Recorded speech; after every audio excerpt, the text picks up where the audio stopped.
What's up, sports fans? This is the Lucas Ross Sports Channel. It is time to give you my college football top 25 rankings as we head into the postseason of the 2024 college football season. This is my second video for today. Earlier today, I gave you a recap of week number 14. If you have not seen that video, be sure to go back and check it out right here on the channel. I'll leave it at the end of this video if you want to go back and check it out. But I'm doing two videos in one day just because I want to get the recap video and the postseason top 25 done, and in order to kind of get a normal schedule out there for the conference championship game predictions. I will be starting to do those tomorrow. I'll have the ACC tomorrow, and then we'll have on Tuesday the Big 10, the Big 12 on Wednesday, and then we'll close things out with the SEC, and then on Friday we'll have my final playoff predictions for the postseason as well, and I'm going to show you what I think the playoff will look like, the format will look like after those conference championship games based on my predictions. But I'm going to give you my postseason top 25 here. This will be the final top 25 before we have my final top 25 in the month of January, just right before the national championship game. So let's go ahead and get right into it. We'll start from the bottom and work our way to the top. And before I start this top 25, before I go over these teams, I don't really feel confident with some of these teams where I put them after maybe they lost a game, or maybe after they won their game and everything. So I don't really feel confident with this full top 25. But let's go ahead and get started here. I got Memphis at number 25, UNLV at number 24, Texas A&M at 23, Syracuse at 22, and then Iowa State comes in at number 21. So Memphis, a new group of 5 team that gets into the top 25 for me, for the first time this year. This team, has a win over a Power 4 team in Florida State. That's not really a great win, though, because Florida State is absolutely terrible. They go 2-10. But Memphis, the reason why I put them in the top 25 is because they beat Tulane on Thursday night. That was probably the start of the rivalry weekend, being like a really big upsets going the rest of the way for a rivalry weekend. But yeah, Memphis gets a big win, and I think they should definitely be ranked, to be honest. I mean, with that win over Tulane, that really impressed me a lot. So Memphis does get in here as a group of 5 team into the top 25 for me. UNLV, also a group of 5 team at number 24. UNLV has a couple of losses, to Syracuse and Boise State. Those are really good losses for them now. You look at Syracuse after they beat Miami. That's looking like a really good loss for UNLV. And then same thing for Boise State. But UNLV will get a rematch with Boise State coming up in the conference championship game this Friday night. I'm going to go ahead and make a prediction for that game right now. I'm going to say that UNLV does come up short of beating Boise State. I think Boise State probably wins it by maybe like 3 or 4 points, somewhere in that range. I think it's going to be a competitive game like the first game was. But I got to go with Boise State because I think Boise State might be a little bit better of a team. Plus, Ashton Jeanty really can make a difference there. But I think UNLV is going to be ready for him this weekend. But yeah, that game is coming up on Friday. That's the Mountain West Championship game. I think the winner of this game probably is going to secure that number 4 spot, because I think the group of 5 teams have a much more better resume compared to the Big 12 teams, maybe even the ACC as well, but we'll just have to wait and see where they're going to end up in the college football playoff rankings for this week as well, coming up tomorrow. Texas A&M at number 23. I didn't really know what to do with Texas A&M here. A tough loss to Texas on Saturday, or last night, I should say, 17-7. Boy, the offense just could not get things going against the Texas defense. Texas has one of the top defenses in the country. They're like the top defense in the country overall in college football. So maybe that's the reason why Texas A&M's offense wasn't really good in this game. Marcel Reed just really struggled to kind of run the football in this game, and Texas A&M only scored once in this game. They had the pick 6, and that was about it. So I don't really know what to do with Texas A&M here. I didn't penalize them for losing that game, but I did penalize them outside the top 20, so they're here at number 23. I really didn't have any other 8-4 teams out there that probably could replace Texas A&M. And if you look at Texas A&M's resume, it's not really that bad. The 4 losses that they have, South Carolina, that's a really good loss for them. That really is probably the best loss on their resume because South Carolina is pretty good. And then they got the win over LSU, which is looking a little bit better now for Texas A&M. So Texas A&M definitely has a great resume. And then Missouri, I know you're probably saying Texas A&M should be ahead of Missouri, but yeah, Texas A&M just did not really play that well. So I am going to penalize them for not playing that well against Texas outside the top 20, but I'm not going to penalize them with their resume here out of the top 25. I know I could put, Louisville in here, who's another 8-4 team, but I got to go with Aggies here. So Texas A&M at number 20. They finished 8-4 in Mike Elko's first year in regular season play, but they'll play a bowl game. And then Syracuse here at number 22. Big win against Miami, 42-38. They ruined Miami's playoff hopes and then also ruined their ACC championship hopes. And I tell you what, Syracuse, Kyle McCord at quarterback. I mean, Kyle McCord's had a really phenomenal year. He's a much more better quarterback, and like I said in the recap video, I think people are forgetting how good Kyle McCord is. Kyle McCord has really changed this Syracuse offense up. This is a really explosive Syracuse offense, and they have a chance if they win their bowl game. I think Syracuse might have a chance to have a 10-win season. So look out here for the Orange. Syracuse here at number 22. And then Iowa State at number 21. They'll play for the Big 12 championship on Saturday. They'll be playing Arizona State. That should be a very competitive game. Iowa State defeated Kansas State, though, in a pretty competitive game as well. So a 10-win season here for Iowa State in the regular season. Again, I will be making predictions on those conference championship games coming up tomorrow. And I got my Big 12 championship prediction coming up on Wednesday, so stay tuned for that. But that is my rankings here from 21 through 25. All right, 16 through 20 now. We got Colorado at number 20, Indiana at number 19, Illinois at number 18. Missouri at number 17, and then Miami at number 16. So Colorado, they get a big win over Oklahoma State, 52-0 on the Friday after Thanksgiving. Colorado's offense very explosive in that game. Defensively looked very good in that game as well. So Colorado will play a bowl game, but they're not going to the Big 12 championship. I think the only way they could have probably got into the Big 12 championship is if Arizona State and also Iowa State probably lost their games, but that of course did not happen. So the Buffaloes, if they did not slip up in that game against Kansas, they probably would have been in the college football playoff and maybe also in the Big 12 championship as well. But the Buffaloes, they do finish out 9-3, a much more better season compared to last year when they were in the Pac-12. They come to the Big 12 this year and just have a phenomenal season. So Colorado here at number 20, Indiana at number 19. They get a big win over Purdue, 66-0. That game, of course, not even that close whatsoever. Indiana did bounce back after the loss to Ohio State from this past weekend. And I know Indiana is 11-1. And you're probably saying, why is Indiana not inside the top 15? Well, they don't really have a resume to put them into the top 15. They didn't really compete against Ohio State. They lost that game 38-15, from a couple weeks ago. So I can't really put Indiana in the top 15 because of that. But they are 11-1, a pretty solid season, or a pretty great season for Indiana in their first year head coach. I think this Indiana team has a bright future. I mean, I think they'll still probably make the college football playoff if they can, somehow get in there as an at-large team. They might be able to, they might be competitive in their first round game. So we'll see where Indiana ends up after the conference championship games are over. But yeah, Indiana here at number 19, Illinois at number 18. Illinois defeated Northwestern 38-28. I believe it was a Friday or Saturday game. I think it was actually a Saturday game from yesterday. So yeah, Illinois gets the win over Northwestern. They finished 9-3, and they have a pretty good resume. They have a loss to Penn State, who's a top 5 team. That's what really is keeping them here inside the top 20. So Illinois here at number 18. Missouri at number 17. They defeated Arkansas in a snowy game, 28-21. Missouri, finishes out 9-3. They still have a pretty good shot of getting 10 wins here in back-to-back seasons under Eli Drinkwitz. So yeah, Missouri pretty much, had 3 losses that were pretty tough for them this year, but they do finish out the season pretty strong, and they are sitting there at 9-3 now with a bowl game coming up for them. So they have a chance to go 10-3 to finish out the year.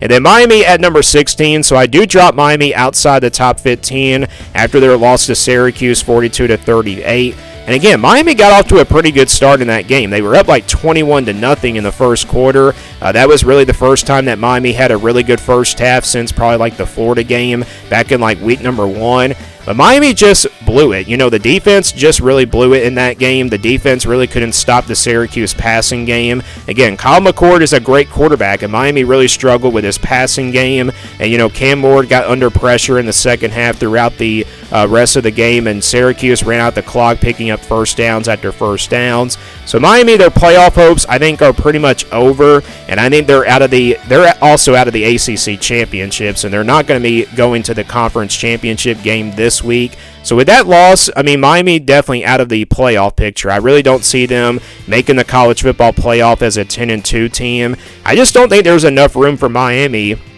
to make a jump in there as an at-large team, and they don't really have a resume to do that. So Miami here at number 16. These are my rankings here from 16 through 20. Moving on, 11 through 15 now, we got Clemson at number 15, BYU at number 14, Arizona State at 13, South Carolina at 12, and then Ole Miss at number 11. So Clemson, a tough loss to South Carolina, 17-14. Clemson's defense really struggled at stopping, Lenore Sellers, the quarterback for South Carolina's running game. And yeah, Clemson's defense just missed a lot of tackles in that game. It's a loss for them, but there is good news and bad news for Clemson fans. Clemson, the good news is they're still heading to the ACC championship. The bad news, they just lost to South Carolina. If Clemson if they can somehow beat SMU this weekend, Clemson might be back in the college football playoff picture. As a 10-3 team, they could probably get in there as a top 4 team, because if they win their conference championship, they're automatically in the college football playoff. So Clemson here at number 15. Again, a very tough loss against South Carolina. They finish out the regular season at 9-3, but they still got a pretty good shot to make it to the college football playoff if they beat SMU on Saturday. And that prediction, of course, is coming tomorrow, so stay tuned for that. And then BYU at number 14. They beat Houston 31-18. It was a competitive game there for a while. Then BYU just kind of had to pull away late in that fourth quarter. And so BYU finishes 10-2. They're not going to the Big 12 championship. Arizona State is ahead of them. Arizona State beat them in the head-to-head. So that is pretty much the reason why Arizona State is ahead of BYU here, because of the head-to-head. You got two Big 12 teams that are sitting here at 10-2. But Arizona State, they beat their rival Arizona 49-7. A huge win here for the Sun Devils. This is a really well-coached team. They got a pretty good opportunity coming up on Saturday to win the Big 12 championship and get in there as a college football playoff contender. And they might be that number 12 seed, because I don't think Arizona State probably would have a better resume than Boise State out of the group of 5. And you're going to see Boise State here in a minute. I think Boise State has a better resume than Arizona State. They have much more better losses compared to Arizona State as well. But yeah, Arizona State, they'll have a chance on Saturday against Iowa State. If they win that game, they're automatically in the college football playoff. And like I said, those predictions will be starting up tomorrow, and the Big 12 championship prediction is going to be coming out on Wednesday, so stay tuned for that between Arizona State and Iowa State. South Carolina at number 12, they get a big win against Clemson on the road yesterday. South Carolina, Lenore Sellers just refused to let his team lose when he was under pressure at times. He just really broke away. South Carolina's running game was pretty much the difference in this one. The passing game definitely wasn't really the biggest strength, but their defense pretty much did the job as well.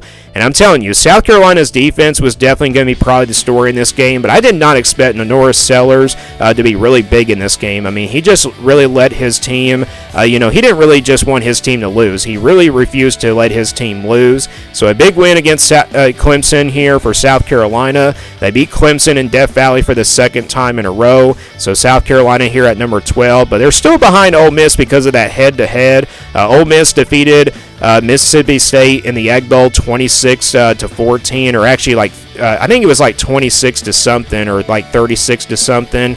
Ole Miss on Friday night, they defeated Mississippi State in the Egg Bowl. So yeah, Ole Miss, I don't think they're out of the playoff conversation just yet. I think Ole Miss, South Carolina, and Alabama are 9-3 teams that are really keeping an eye on that, at-large spot. They could still probably make it in just because based off of what's going to happen in conference championship weekend.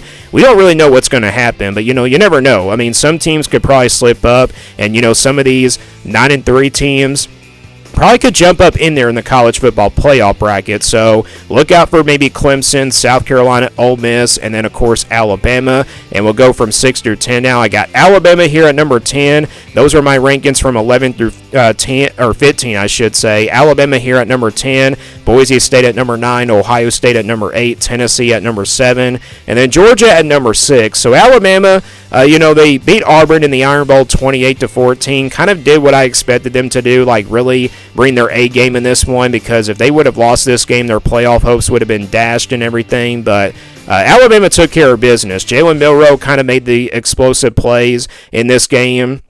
And that kind of, let Alabama just pull away in this one. So Auburn just definitely wasn't ready for this one. And that really kind of goes back to, Auburn's days, like I said. I mean, when it comes to playing in Tuscaloosa, Auburn just really struggles to play against Alabama. And that's exactly what we saw here. So Alabama finishes 9-3 in regular season, playing Kalen DeBoer's first year. Again, don't count out Alabama. They're still not out of the playoff picture. I mean, depending on what happens in conference championship weekend, if we do see some chaos, I mean, Alabama jumps in there probably as a 9-3 at-large team. So Alabama here at number 10.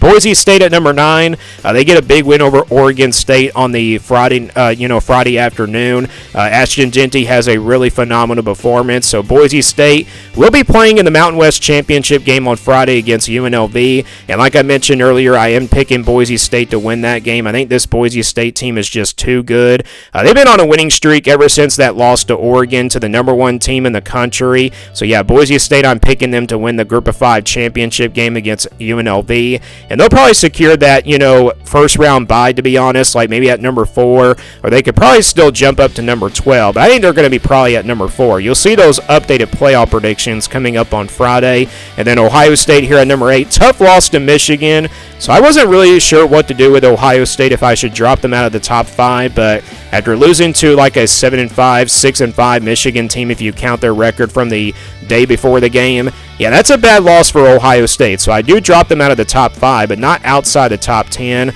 So Ohio State's not heading to the Big Ten Championship. I was really kind of, hoping we'd see a rematch between Oregon and Penn State, or actually Oregon and Ohio State, I should say, but it's not going to happen. The Buckeyes lose to Michigan 13-10, and it was pretty ugly after the game as well. Both teams got into it. I don't know if there's going to be like suspensions for some of these rivalry games that had like flag placements, and some of these teams were pushing and shoving after the game after 60 minutes of hard football and everything. But yeah, Ohio State here at number 8. Again, a very tough loss. They lose to Michigan for the 4th year in a row. So the Buckeyes do drop for me outside the top 5.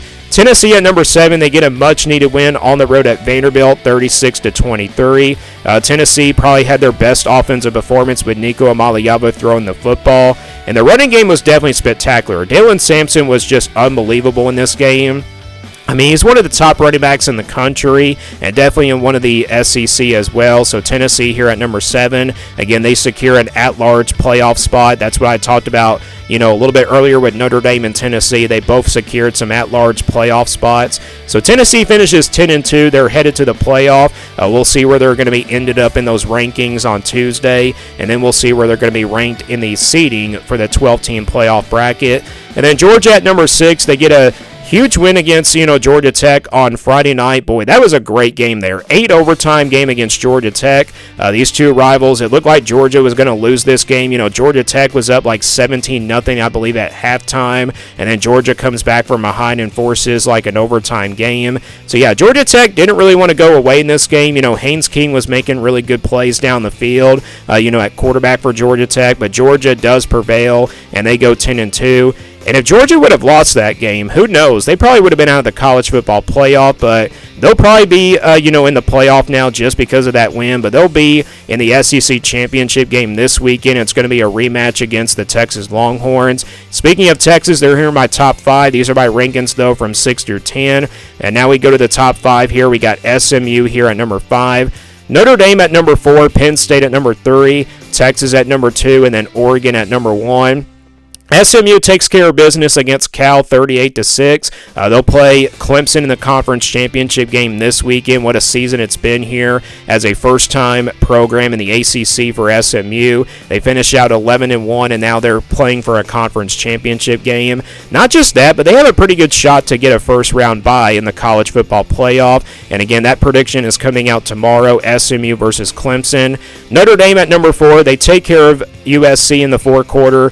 They win it, 49 to 35. A couple of pick sixes by Notre Dame's defense really changed the difference there, and that's really what kind of made the difference here. USC had a pretty good shot to probably pull off an upset, but Notre Dame does prevail. So Notre Dame is now an automatic spot here for the college football playoff. And Notre Dame, after their loss in week number 2 against Northern Illinois, they go on a winning streak here for the rest of the way, and they secure an at-large spot. So Notre Dame here at number 4. Penn State at number 3. They'll play for the conference championship game against Oregon this weekend. That'll be an exciting matchup. It's 2 top 5 teams, 2 pretty good defensive teams. We'll just have to wait and see who has the better offensive team, and that prediction will be coming up on Tuesday. But yeah, Penn State here, they get a big win over Maryland as well, 38-7. I think that was the final score of that game, or maybe 41-7 if I'm not mistaken. So Penn State here at number 3. Texas, they beat Texas A&M on the road 17-7. Again, I was really impressed with Texas's defense, like I mentioned earlier in the recap video. So Texas, they do prevail against the Aggies, and they'll play Georgia in a conference championship game in a rematch from the regular season. I think Texas will be ready this time for that Georgia defense. I think both defenses might be pretty even. It could be a low-scoring game. It wasn't really low-scoring in the first matchup because Georgia scored 30 points. I think it really could be lower scoring than it was in that first game. So Texas at number 2. And then Oregon at number 1. They took care of Washington. They finished out 12-0 as the only undefeated team in all of college football and the only undefeated Power 4 team as well. They'll have a chance to play for a conference championship game, but they'll have a chance to probably be that number 1 seed in the college football playoff overall. If they beat Penn State this weekend, they'll secure that, number 1 spot, and they'll also secure that first round bye. So Oregon here at number 1. So these are my rankings here in the top 5. So those are my updated college football top 25 rankings as we head into the postseason of this 2024 college football season. Like I said, I will be having conference championship game predictions for this week. And then on Friday, I'll give you my final playoff predictions for this 2024 season. But let me guys know what you think about my updated college football top 25 rankings as we head into the postseason of this college football season of 2024. It's going to be exciting. We got the playoff coming up in a couple more weeks. Thanks guys for watching this video, and stay tuned for more sports content videos on my Lucas Ross Sports YouTube channel.